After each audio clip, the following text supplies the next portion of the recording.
So a very good morning to you. You're very welcome to this morning's Signpost webinar. We do hope you're keeping safe and well and that you're getting to explore the amazing Irish countryside at the moment. My thanks to Pat Murphy and to Pádraig Foley for keeping the seat warm for the last few weeks. And this series is brought to you by Teagasc in collaboration with Dairy Sustainability Ireland, the National Rural Network, and Food and Drink Ireland Skillnet. There are over 145,000 recorded archaeological monuments around the country in private and public ownership, with the latest research suggesting evidence of human activity in Ireland well over 10,000 years ago. The Irish countryside is unique in Europe in the number of ancient monuments that survive, and farmers play an important role in the preservation and the protection of these features. I'm delighted to be joined by Hugh Carey, who is an archaeologist with the National Monument Service, and Dr. Catherine Keena, Countryside Management Specialist with Teagasc. Hugh and Catherine, you're very welcome to today's webinar. Good morning. Good morning, Mark. Thanks. So Hugh, you're going to give us a presentation on what's happening in the National Monument Service, and Catherine, you're going to help us out with the questions and answers at the end of Hugh's presentation. But firstly, Hugh, could I ask you just maybe to tell us a bit about the work that you're doing in the National Monument Service?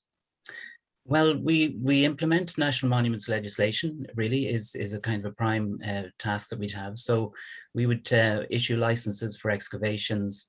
We would be involved with all the national monuments which are owned by the state. They're owned by our minister, in effect, and the OPW. We have an arrangement with the OPW where they do all the sort of looking after the monuments, but they're actually in the ownership of our minister. We implement national monuments legislation with regard to potential problem damage maybe to monuments. We're also involved in the planning system. We're involved with World Heritage. We have an archive that is available to the public.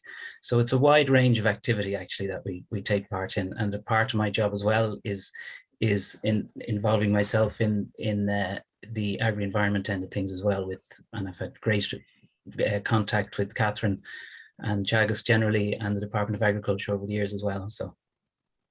And I see that the National Monument Service has a campaign running at the moment around protecting our heritage. I think protecting our past is the tagline. Yeah, that's it. It's I suppose it's highlighting to some degree the need to protect our monuments, in the sense that there has been some damage occasionally done to monuments over the years, but really I think it's more positive as well, in that we want to bring people's attention to the existence of these monuments, which, as I'll be saying in the course of the talk, and as you said in your introduction, in fact, is a very unusual aspect of the Irish countryside. We've so many, and many of them are accessible. Many of them owned by the state and completely accessible, other ones just accessible on farmland around the country.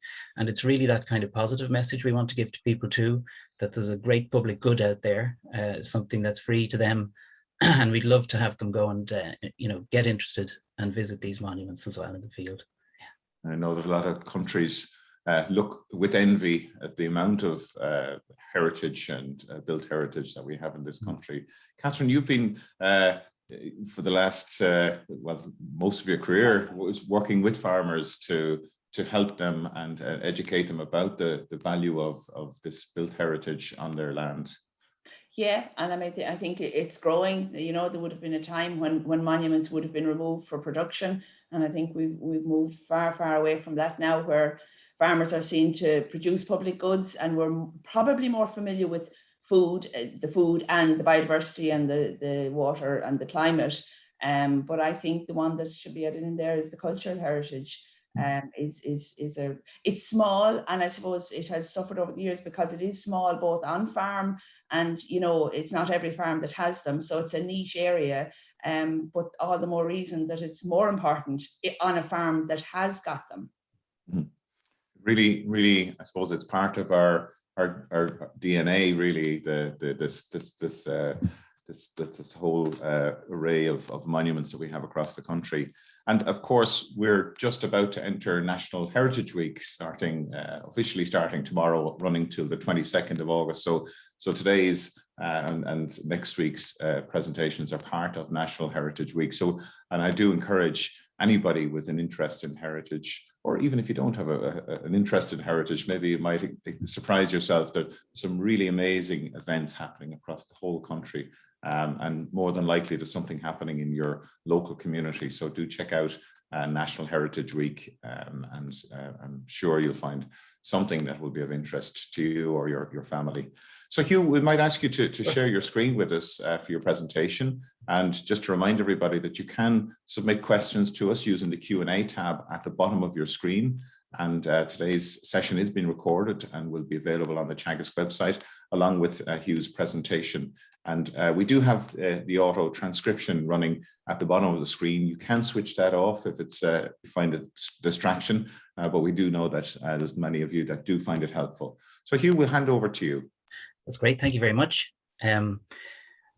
Well, I'll just hold on. No, it won't move the slide on for me there, which I thought it would. Oh, there we are. Good, good. There's always a little moment of tension at the start. Well, just to first of all, thank you all for for logging in and joining me this morning. Just to give you an idea of what I'll be talking about this morning, I'll first of all give a kind of a very brief rundown of the types of archaeological monuments. It's not going to be an exhaustive list.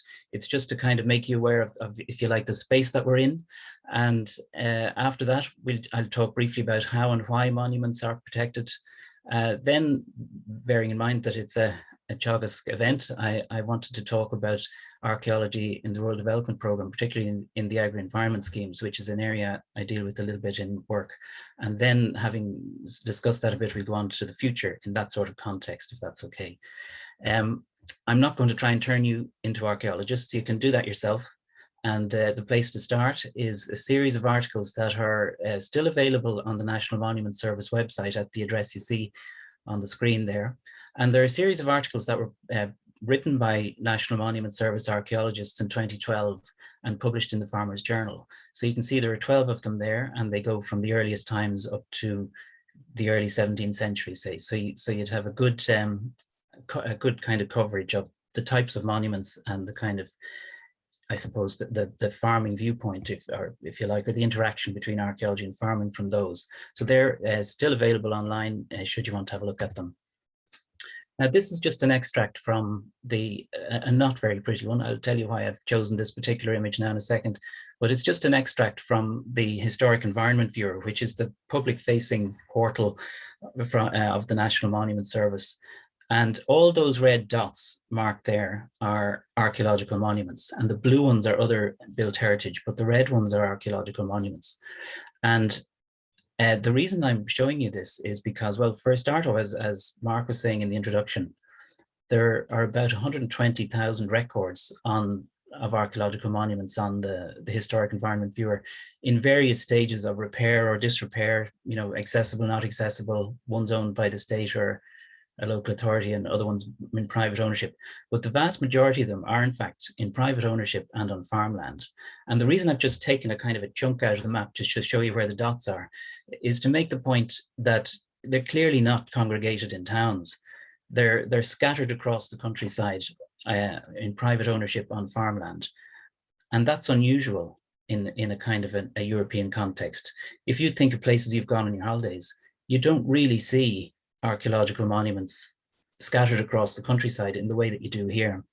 I mean, even if you think of our nearest neighbor in the UK, who are kind of a bit of a superpower in a way, in the way that they mark their heritage and preserve it, and they've the National Trust and English Heritage and Scottish Heritage and all the rest, amazing organizations and terrific towns.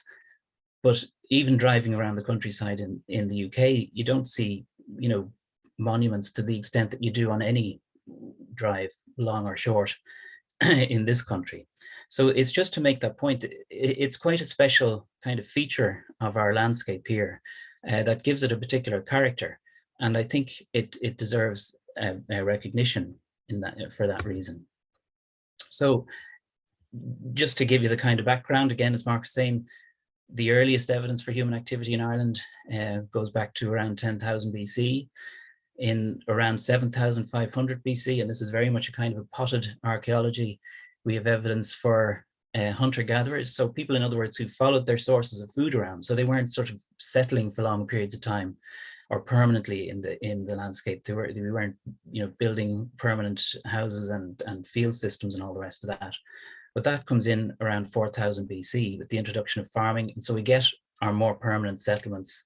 Archaeologists will find evidence of houses, field systems we know about in various parts of the country. So really, with the introduction of farming, you're kind of off to the races. And pretty much everything, every structure you could say that was built in the landscape for thousands of years after that, they were built by farming communities to serve their particular farming purposes. So really, you could say up until relatively recent times, you know, in terms of surviving and making a living and bringing up your family, agriculture and farming was the only show in town, and all the structures in the landscape reflect that. So even the towns, you could say, really were you know, the reason they existed was because of the produce that was brought into them from farming communities in the hinterland. So really, what's being preserved in archaeology in Ireland and in every country really is the sort of archaeology and heritage of farming communities.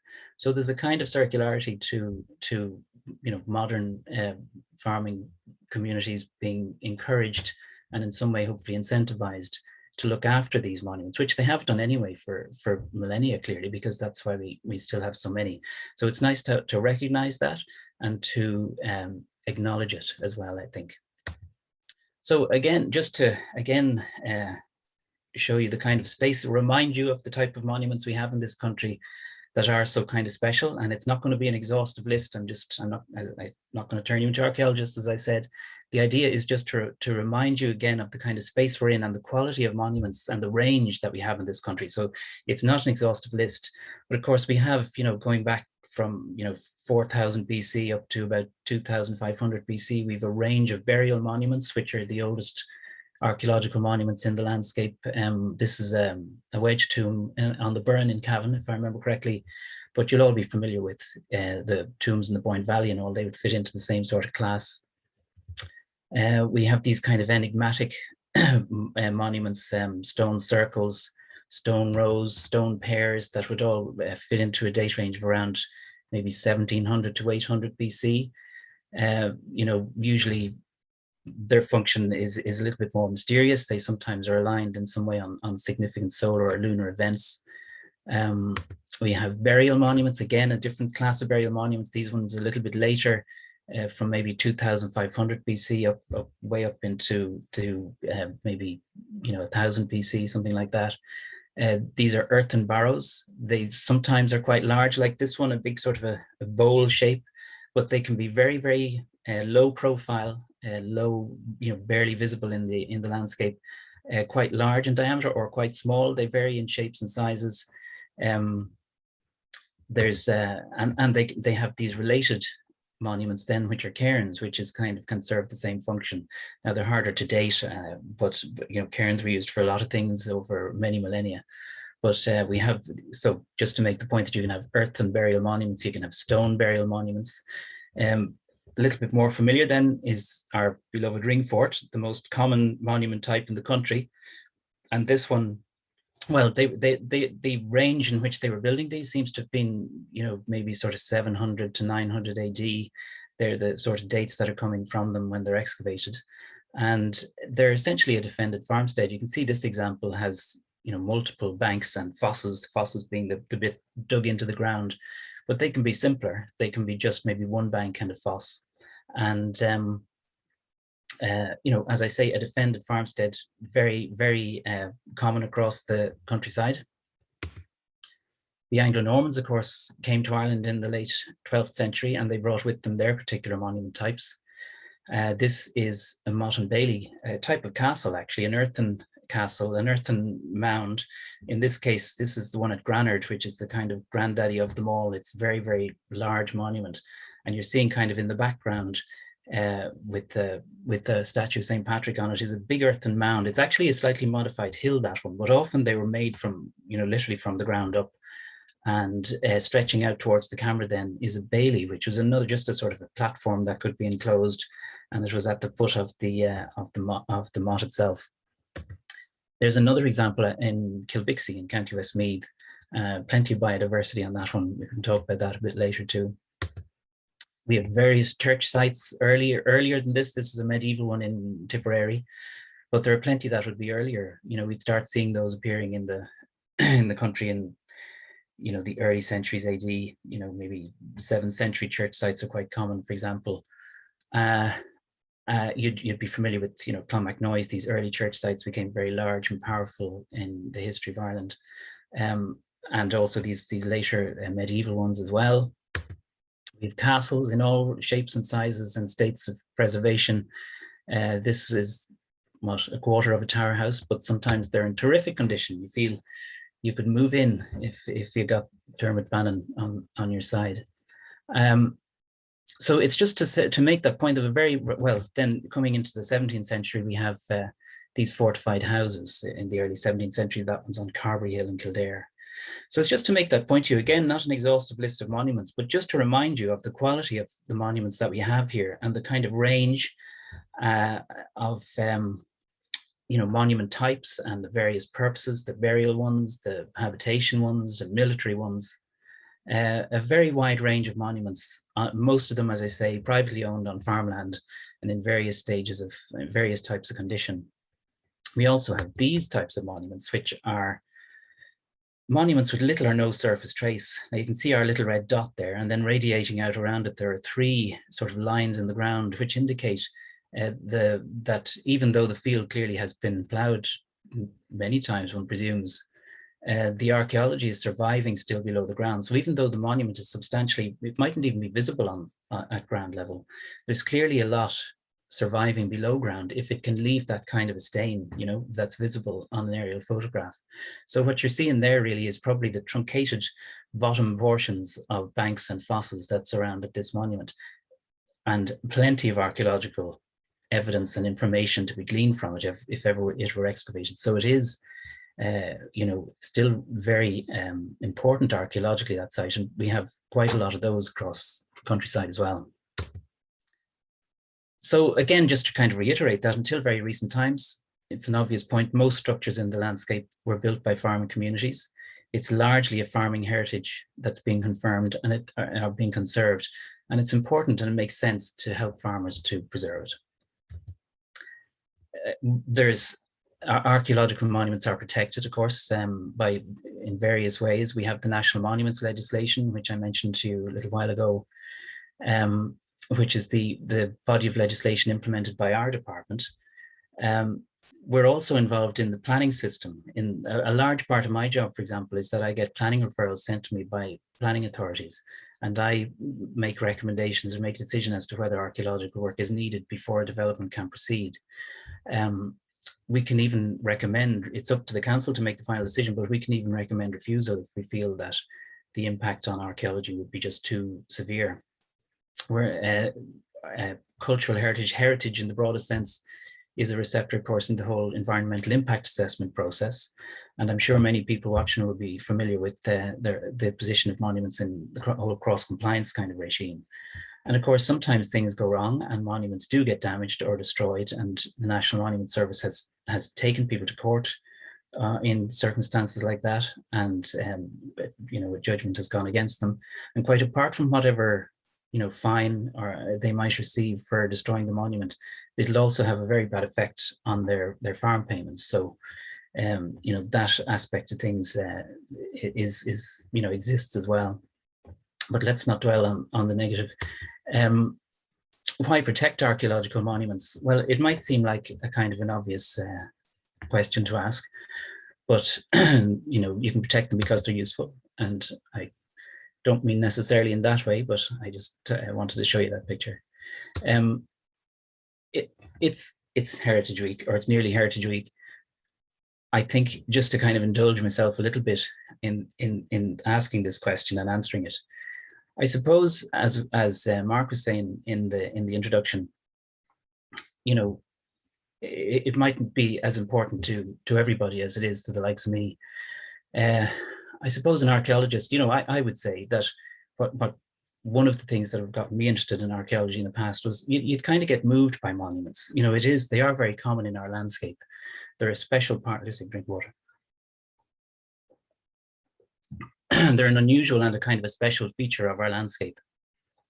And there is something about the atmosphere of them, I find. I mean, again, I speak personally, it might apply to everybody, but you know, that you'd be curious about them. They'd make you want to know more.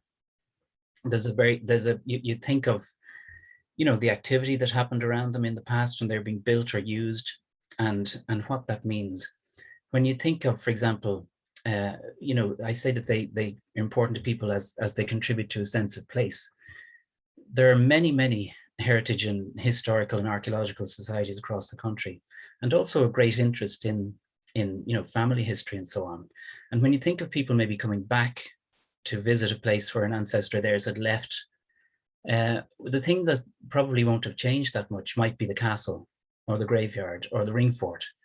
You know, the field boundaries might have changed. A lot of even the natural heritage things, you know, the lake might have been drained or become smaller, whatever might have happened. The channel of the river might have changed, but the archaeological monuments hopefully will still be there. So they really do give a kind of a sense of place and a kind of a depth, a time depth, if I can put it that way, to our landscape.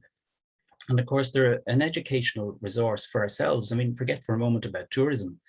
They're public goods par excellence, and they are a free kind of educational and recreational resource for our own population. And that's before you even get into, you know, people like me who like to study it at a different kind of level, at a more almost a kind of a scientific level. And a thing to point out about archaeological monuments, of course, is that when they are gone, they're gone. There's no point in very little point really in rebuilding something, because it's not what it was. You know, it's not just the shape or the space it occupies. It's how it was built and how it came into being. And really, you can't, you know, reintroduce monuments to an area. Once they're gone, they're gone. And you see these things in the landscape as, you know, big stone or earth monuments, and they look a little bit indestructible, but really they're actually quite delicate. And you know, that's why you have to be so careful to try and reduce the impacts on them from generation to generation, because a little nip every now and again over the long periods of time that we're talking can result in a whole lot of damage. So it's important just to regard them as maybe more delicate and fragile than they seem. We'd also like to think that maybe the idea that monuments can be a potential for a financial benefit to farmers and landowners is coming into being as well. And we'll talk about that a little bit with regard to the agri-environment schemes in a minute. But, you know, there's also the potential from agritourism, and you know, it has contributed, as far as I'm aware, to some farm incomes. You know, where that will work, it's not possible for everybody, but you know, there is that potential. There's also rural development aspect to archaeological monuments. They can be very kind of you know, they can be very much kind of adopted by local communities and important to them, and be regarded as an asset, and something as well, of course, that would maybe literally become an asset in the sense that it might attract people to visit an area and become a kind of a selling point for overseas visitors.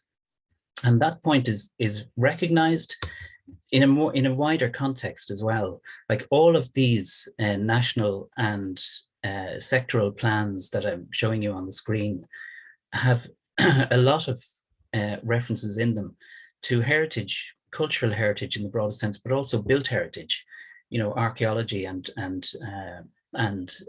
protected structures, you know, significant buildings of one sort or another of all ages. So there's an awareness in these plans that there's something special in our landscape, in our countryside, in archaeological monuments, and you know, that there is a value to be had from them, and that they need to be looked after.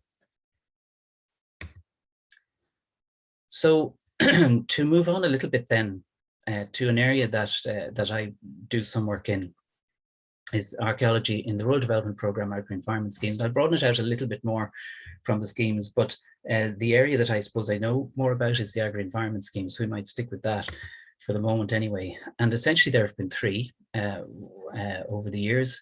The Rural Environment Protection Scheme, which closed for reasons we would rather not discuss in what we'll all remember in 2009. The Agri-Environment Option Scheme succeeded it, and there was no archaeological action in that. And currently we have GLOS, the Green Low Carbon Agri-Environment Scheme, which opened in 2014. Now, I won't do a big kind of exhaustive trip through there were 4 phases of REPS, as I'm sure many of you know. I won't do a big exhaustive, discussion around them. But just to pick, with regard to REPS 1 and 3, first of all, all of those phases had a measure 7, which was entitled Protect Features of Historical and Archaeological Interest. And really, it was, I remember when REPS was first mentioned, it was of great interest to archaeologists, because I suppose you could say that it was really the kind of first time that we felt we could engage in this kind of way with archaeological monuments in private ownership on farmland. And the simple, what would you call it, the measure that was arrived at was just to provide buffer areas around monuments. And that sort of stayed with us in REPS and even into GLOS now. A very simple matter of just making sure that groundworks don't happen on or close to archaeological monuments. So that's been a unifying theme throughout REPS over the years and into GLOS. And the buffer areas have changed maybe in size over the years, but essentially that's what's remained in place. There was also over the years in REPS, thoughts and discussions and measures trying to encourage public access to monuments on farms. That kind of flared up and died down over time.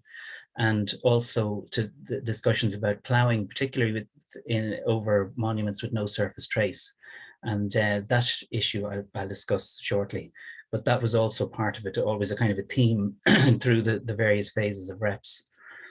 But it introduced, of course, the idea that monuments could attract to payment, and not necessarily a life-changing one, but it was a very good, thing to introduce into the whole discussion. And it also gave the opportunity, just quite apart from the specifics of the buffer areas, it was a great opportunity to introduce just general kind of common sense management practices. REPS was, these common sense things like avoiding damage by heavy machinery on continuous movement of animals across monuments, discouraging dumping of materials, or storage of materials, all these common sense things. Don't fence monuments off, that you could allow animals have access to monuments because the grazing kept down scrub. And that's a good thing. Once it's monitored and kept at a certain level, it's helpful, because you don't want scrub encroachment on monuments to an excessive degree. Siting troughs carefully, not using historic buildings for livestock. So all of these kind of common sense things, it was a great opportunity just to feed that in to the agri-environment scheme, and it was very helpful, really very helpful over the years. I'm concentrating just now on REPS 4, because just to point out a sort of a little shift that happened within it, in that the name of the action, it was still measure 7, changed a little bit about to establish biodiversity strips around monuments of historical and archaeological interest. So you can see there's a kind of a shift there, that the protecting the monument part has changed a little bit. And of course, that was in response to the EU's growing concerns over climate change and water quality and biodiversity. And it was the first, I suppose, recognition that, quite apart from their value kind of in cultural heritage terms, archaeological heritage terms, that monuments are also quite often, well, almost always, I would say, foci of biodiversity. And you can see that in the specifications for REPS 4, they were saying that the buffer zones and margins might become uncultivated areas, which might become a refuge for rare plants. So it was just an interesting connection between archaeological monuments and biodiversity. Another good thing that came out of REPS as well, of course, was that there was a recommendation that any new sites that were found, and I say new sites, it sounds funny, monuments, in other words, that the National Monument Service didn't know about, we refer to them as new sites. There was a recommendation that the National Monument Service be told if a new site was discovered. And it can quite often happen that somebody will be looking at a monument, not seeing it on the National Monument Service maps, and presume it isn't a monument. But of course, it might just mean that we don't know about it. So we'd always encourage people to report, a new monument if that's what it appears to be. We can always come and check it out and see if it's the real thing or not. And it was clearly stated also then, as I touched on briefly already, that monuments shouldn't be fenced off because it causes, and this is something that came in a little bit in reps, and it sort of crept in. And I think, you know, with the best will in the world, it became a practice for some people to fence off monuments because, you know, they thought, well, what better thing could you do for a monument than to put a fence around it and nothing can harm it. But, and it's completely understandable, you know, we're not sort of judging anybody. But I suppose the unintended consequence was that scrub generation happened and some monuments became quite densely covered. And you've got then root action as well as, you know, burrowing animals congregating in these places as a result. So we tried to deal with that subsequently then in Gloss. So Gloss came along in 2014 and has two options in it of an archaeological nature. Again, one which you can see, the first one, establishing a margin around a visible archaeological monument in a tillage parcel. Of course, the word visible means that, you know, the monuments with no surface trace, which were, you couldn't plow over actually in Reps 4, are back now. You know, they're excluded somewhat in Gloss because it has to be a visible archaeological monument, which is, you know, upstanding. But in any case, it's the direct descendant of the margins and the buffer areas in Reps. And then the second one was to try and address this issue that had arisen a little bit in the course of Reps, to reduce the increase in scrub, you know, quick colonizing trees and invasive woody plants. It wasn't to be, the idea wasn't to sort of remove all vegetation from monuments. It was simply to stop the encroachment of scrub on monuments. So that's a current option in Gloss. So I brought your attention that aspect of Reps 4, where the sort of accent, the stress, if you like, was changed slightly in the archaeological measure to a sort of a biodiversity, more biodiversity sort of concentration on biodiversity, or at least a help to biodiversity. So I just want to give you a kind of a short history just to concentrate on that point a little bit of biodiversity and archaeological monuments in the agri-environment schemes and beyond, in actual fact. So we have the biodiversity strip idea introduced in Reps 4. And now this was something that we had, the National Monument Service had asked about over the years and wondered about, because do you remember in the ecological focus areas as part of greening, it seemed quite kind of logical from our point of view, from the National Monument Service point of view, that archaeological monuments would kind of fit into that space, you know, that they had potential to be ecological focus areas. And sure enough, in 2015, protected archaeological sites were designated as landscape features by the Department of Agriculture. The National Monument Service can take no credit for that. It goes completely to the Department of Agriculture. It was their idea and we were very grateful to them for doing it. But this meant, of course, if you kind of join the dots, that the biodiversity value of archaeological monuments was recognized and that they could be used as ecological focus areas. And even though, you know, in the context of the way things were organized, that might have affected a very small number of monuments, it was still very encouraging, you know, that this value of them was being recognized. So in big letters, biodiversity value of protected archaeological monuments has been accepted. But as I say at the end there, greening is no more. So has the moment passed? Well, and we're going to talk now just a little bit about the future, but just before doing that, and I'll be finishing up fairly soon. That seemed quicker than I thought it would be.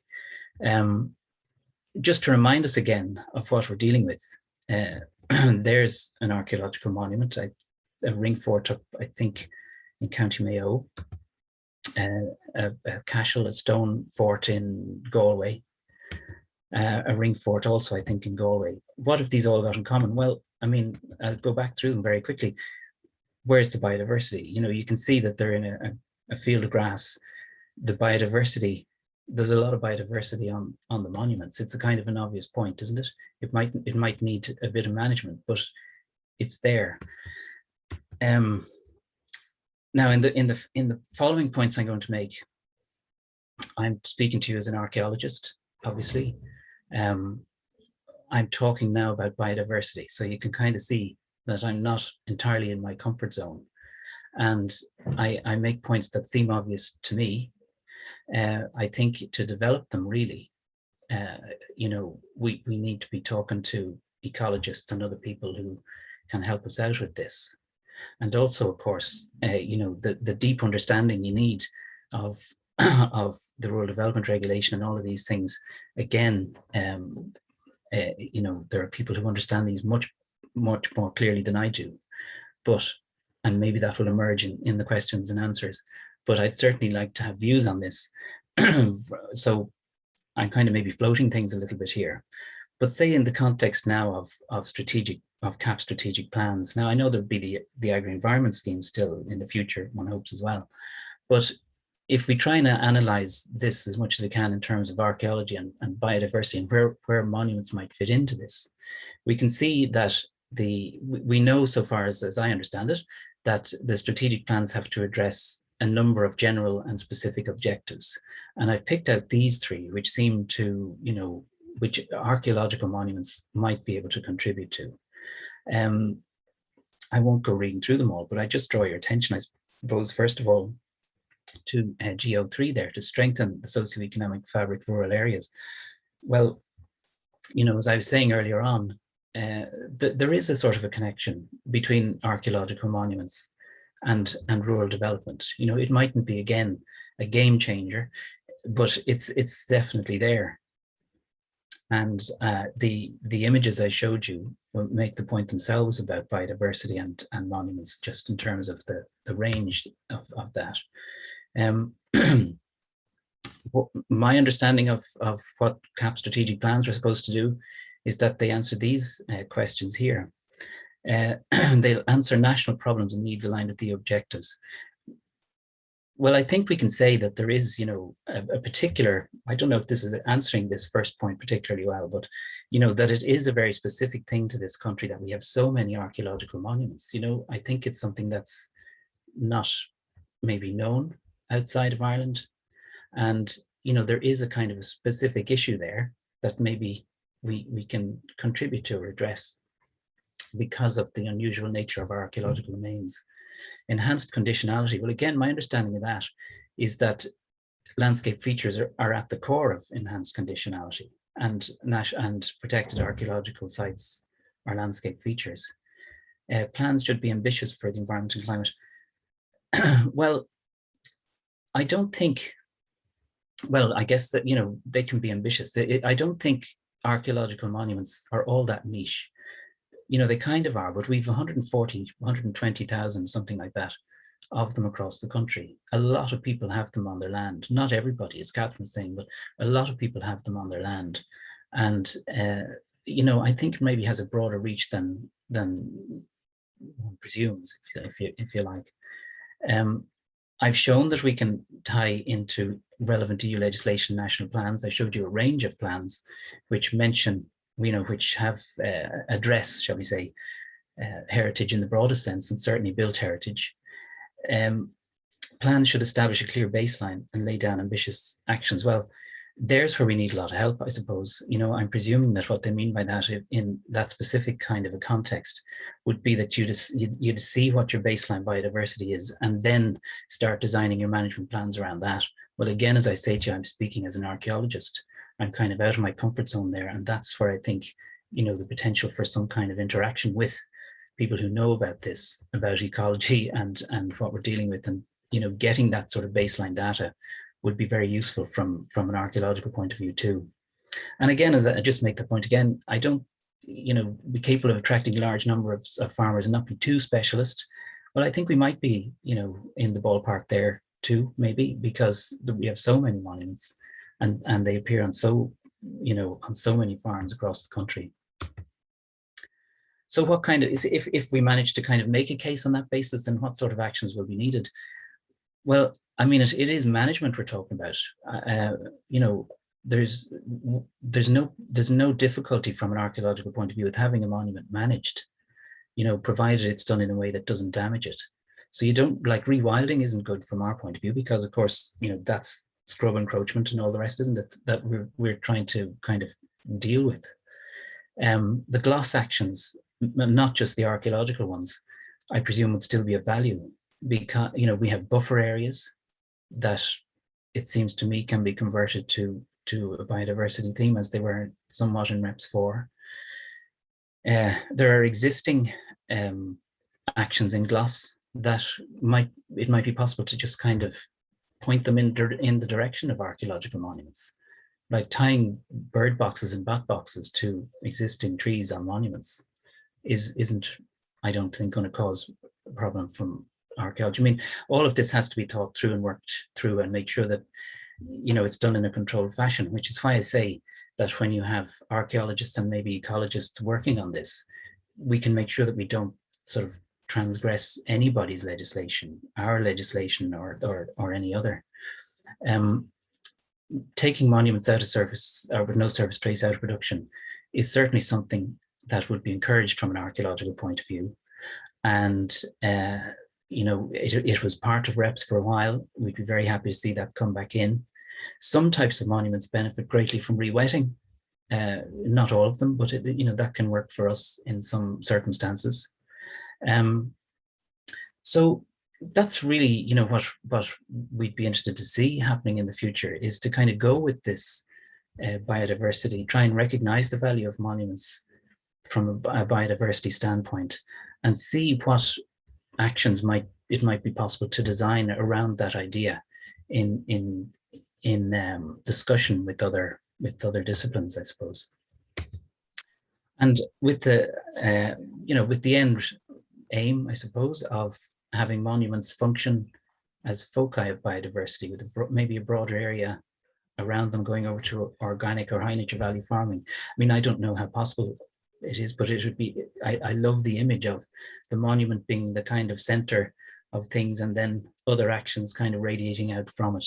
But we sure would need, if it were to happen at all, I mean, kind of floating things here, I suppose. It seems like the forum in which to do it. We'd certainly need input from other disciplines to achieve something like that. So thank you for listening this morning. I hope, and it's particularly gratifying to have been brought in Heritage Week. So I hope you've enjoyed my presentation this morning. Thanks for listening. Thanks very much, Hugh. I've really enjoyed your presentation, and you make the point very well that we can't forget about archaeology when there's so much emphasis on climate change, biodiversity, water quality. There's a balance to be struck there. There's no doubt about that. And I think you're probably right about because we are particularly rich in archaeology in this country compared with other European countries, perhaps, that doesn't feature as highly on the agenda there at a CAP level. So it really is important for us to assert that within our CAP strategic plan. So that's something that there's consultation going on at the moment that people can have an input into. So I expected that will be another element that features. But it reminds me, of course, again, that all of these various different policies and targets that farmers are expected to adhere to. So that support network is crucial, really, isn't it, for farmers to have access to the correct information. And I suppose that leads on to my first question to you is if farmers do have a question or maybe are looking for advice on a particular management of maybe they have an archaeological feature on their farm, where is the best place for them to access that information? Or is there somebody they can talk to actually give some practical advice? Yeah, there are both, really. The first stop would definitely be the historic environment viewer. I think they should look on that and see, is there any information? All of those little red dots have an accompanying file. Now, many of them, if you click on the red dot, you'll get a little bit of information, but there will be also a paper, not all of the red dots, but most of them. But there will also be an accompanying paper file. So, if your query isn't answered just by looking at that, then absolutely, definitely get in touch with the National Monument Service. And I mean, you have my email address there, but there's also just National Monuments, all one word, at housing.gov.ie, would be a great place to send in just a general query. And I mean, we get so many, sometimes it's a notification because there might be an impact on a monument. It's very important that we get those in. But there can be, you can send any kind of a general query in as well, and it'll be redirected to whoever, probably me or somebody else who'll deal with it for you. But absolutely, we'd like people to get in touch for sure. Thanks, Hugh. And Catherine, I mean, Teagasc has developed a number of publications around this over the years. I know that you have been instrumental in that side of things. What would be your advice to farmers looking for more information? Well, I think their local advisor is the first port of contact for everything. And I think, the advisors know now who to come to, or, through myself or through archaeology. I think advisors are more aware now. I think that's the big change maybe too. And hopefully when advisors are out on farms, they will spot things and say that. Hugh, when we look at the funding allocated to the protection and development of our archaeological network, how does Ireland fare when it compared to other countries or similar countries, for example, the UK? From looking from the outside in, it looks to me like the UK seem to put more emphasis on this or value attached to it. Am I right in that? Yeah, I wouldn't quite say that really. Now, I don't really know the answer in detail to your question about sort of the funding side of things, but they run a kind of a different system. And again, I'm not a great expert on how they do things in the UK, but we, for example, have decided to give blanket protection to every monument. So there's a basic level of statutory protection to every monument here. Whereas in the UK, they do it slightly differently, so that kind of puts us in a different situation straight away, so we have that notification system where if there's work going to happen at or in relation to is the wording in the Act, in the National Monuments Amendment Act 1994. Then if there's work going to happen at or in relation to a monument, which doesn't mean on it, it can be close to it, we need to know about it in the National Monument Service and make a decision. So, and wow, I mean, how do you kind of put a price on that in a way? We certainly get a whole lot of those notifications in, and then of course, as I say, we're involved in different areas of the law of planning and so on, and even cross compliance. It's very hard to compare, but I know, having been at international conferences and things, what you do notice is, and I sort of started to go to some of these conferences just to get a flavor for how other countries are dealing with, their archaeological monuments as much as anything.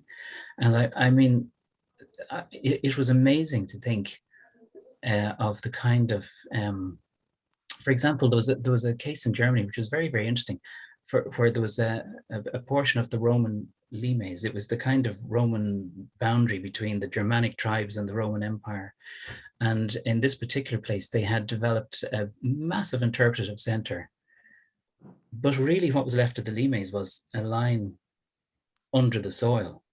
And I was all in favor of them having done it. But my goodness, when you think that we have so much upstanding here, it's just a different world, really. And do you feel we're not fully exploiting that and deriving? No, I think it's appreciated. I think, and sometimes I feel that there are bodies who know that there's something there that they want to form a policy around, but they're not quite sure. Maybe how to just get not so much body, to even kind of local groups, they're not quite sure where to get the information and where to go from there. That they might be very afraid of doing damage. But the fact is, if they interact, with the National Monument Service or whoever, then they can get the proper advice. You can bring things along. I don't think you do have to be very, very careful, as I was saying during the presentation, not to kind of overdo it, and you have to regard archaeological monuments as vulnerable, even though they don't always look it. But there are things you can do, and really it's just to create those kind of links. We're always very anxious to do it, between departments, between groups, whatever, to try and make sure that people don't hesitate because they think they're going to break the law, and maybe they're not, but also to kind of rein people in if they are going to go a bit too heavy-handed with things. So it's just to have that sort of communication, I think, is very important. Yeah. We better get to the questions. Some really good questions coming in there, Catherine, if you'd like Yeah, to. and following on there, just two comments. One from Petra Knock Applegreen, where there's a fantastic archaeological EIP. We've heard of those for biodiversity, and the one up in Rathcrohan, where Pierre Kenny is very involved. But a lovely comment from Petra, Hugh, you'll be delighted to say that she's finding that farmers in the EIP have a great willingness to actively protect their archaeological once they receive guidance on how to do so. So, you know, and she thinks it's very important that farmers get support, both educational and financial, to protect it. So that's a lovely, and it's a very fantastic EIP there. Just another comment, the vernacular features, a query on that, and I think we're talking there about the traditional buildings, and we shall be following on in nice order, I think, you next week with Anna Meehan with the traditional buildings on farms, bringing it up a little bit more modern, but not modern. And then a question for you that I'm interested in where did the monuments in the UK countryside go? Are we just better at protecting them? Oh, I think it's difficult to answer that in detail. There's plenty of kind of theories, I guess, but I think it's different agricultural practices, maybe, you know, just different historical circumstances, really. I couldn't go into any greater detail than that. You know, that seems to have been the case. It's a very, very hard question to answer. I mean, in other European countries, you can even cite, you know, rolling artillery bombardments in some, you know, they've had 2 world wars in Belgium and France, and, you know, ripping up vast tracts of places. And I know in some countries, as a result of the war, not necessarily the UK, they were putting every square inch into production. And I saw a photograph once of a plow that they were using, I think, to break through wetlands in some part of Germany, and the thing was, you know, inconceivably long. So everything would have been destroyed. So I think there were just certain historical factors that other countries encountered and we didn't. And of course, really, there wasn't so much ploughing going on in this country. You know, it was a cattle-based economy, wasn't it, for many centuries? And I think, you know, the necessity to disturb the ground wasn't there, and that's played a part for us as well. But also, I think maybe you'd like to think, and I'm sure it's true, that you know, pish rogues and superstition, but also on the positive side, interest maybe stopped people from destroying things. You know, they had a feel for the places, and they survived. We'll take some credit for it anyway. Yeah, a question there: should we be encouraging public access to archaeological features, or is it better? Are they better preserved where there's limited public access to them? Oh, I think now, bearing in mind that most of the monuments are on private land, we can't be encouraging people to go in onto people's private land, for sure. So that's something people have to kind of arrange themselves. But in the general sense, where monuments are accessible and you're allowed to go on, absolutely, we want people to go on there, and you know, to be aware that, you know, it's a finite resource and you have to treat it carefully. You know, like so many, you know, even in the natural heritage area, you know, they say you go and you leave nothing but silence and take nothing but you know, memories, that sort of stuff. You absolutely, we want people to go and enjoy them and know about them and be interested, because that's, well, I guess there's a kind of passive surveillance in that, but also it's just you know, the more people who are interested and curious about this, about archaeological monuments and archaeology generally, the better, really. There was a comment there that you made during your presentation, Hugh, about greening is no more. Could you elaborate on that just a little bit? It's not going to be part. I think just maybe it's now. Catherine will probably explain this even better, but my understanding is that it's not going to be part. Sure, it's not as a term, whatever about. You know, I'm using the technical term greening, I suppose, rather than, you know, environmental. Yes. Biodiversity. Okay. Yes. It's more the technical term, as far as I understand it. That's going, isn't it, in the future? Yeah. Greening is being replaced by, I suppose, eco schemes. Catherine, yes, would that be exactly. fair to say? Yeah. So hopefully, archaeology will be in there, and yes, in every facet. Yeah. Yeah, it was green in capital G, really. I was I was aiming for there. Yeah. And Mark, a few the scrub issue, some confusion on the in the questions there, and again, but very clear from Mary Doherty and Teagasc ecologist there about the fantastic biodiversity on the monuments. Mary Doherty saying she did a survey surveying these and provided guidelines on particular monuments, and that could be elaborated nationwide. And again, Declan Doug saying the archaeological features with a high protruding stone or bedrock exposed components that are particularly significant for mosses, liverworts, and species of shallow soils. And again, flee from rewilding. So I think that answers other questions there about a slight confusion. And I think I would explain it that like scrub is good for biodiversity, but you know, we can have biodiversity on every other inch of the soil, and the archaeological ones that are here for whatever thousands of years. I would always say that the overriding consideration is the archaeology, and maybe the rare species that Declan talks about there that have never been touched for maybe thousands of years. But you know, where biodiversity, they go hand in hand. I think there's no issue, there's no problem there. But it's just that scrub is bad for monuments. I think we need to get that clear, and that was what was kind of misunderstood a few years ago. Yeah, well, I wouldn't never want to totally denude them. You know, if there's I don't know, vegetation of whatever sort that's been there for many years, I don't think there's a difficulty with tearing that stuff up too, because you can damage the monument. You know, so I wouldn't necessarily want to sort of denude all the monuments in the country. Not a chance. I mean, even that photograph, if you remember, that in the presentation of the motte at Kilbixie, like there are some very large trees on that, and I look at it and I think, yeah, I wouldn't be for cutting them down now at this stage, unless one of them was at a very precarious angle and you thought it might fall. But so and I feel the same way about scrub. I mean, there is that balance. You don't want to kind of destroy biodiversity, shall we say, to strip everything off the monuments. It doesn't make sense in this day and age, I don't think. But I think it's encroaching scrub. It's encroaching scrub is what we're after. It's just to kind of keep it at a level, you know. Yeah.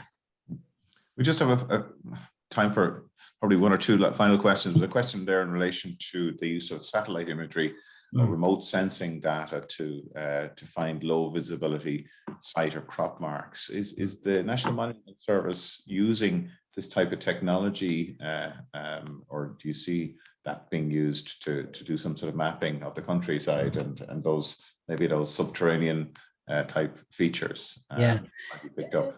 Yeah, we do use it. It's not something I'm kind of involved in myself, so I'm probably not the best person to answer. But I know, for example, after was it the very hot summer? Was it 2018 or 19 or something? Was it? Yeah. The imagery that came out from the Boyne Valley was extraordinary, and you know, it's available online. You can see things that we just in magnificent detail, and I think that was drone footage actually. But we do use LiDAR and stuff to a degree, but it's not universal.